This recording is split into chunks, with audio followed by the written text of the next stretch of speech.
আজকে একটি 40 ওয়াটের ব্যাটারি চার্জিং সার্কিট নিয়ে কথা বলবো, যেটা দিয়ে 1S, 2S, 3S অথবা 4S ব্যাটারি প্যাক চার্জ করা যাবে। আর এটার ম্যাক্সিমাম আউটপুট কারেন্ট 3 অ্যাম্পিয়ার।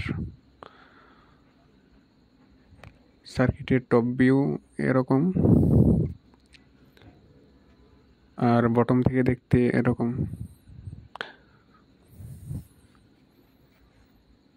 আর এই পার্টটা খুবই গুরুত্বপূর্ণ।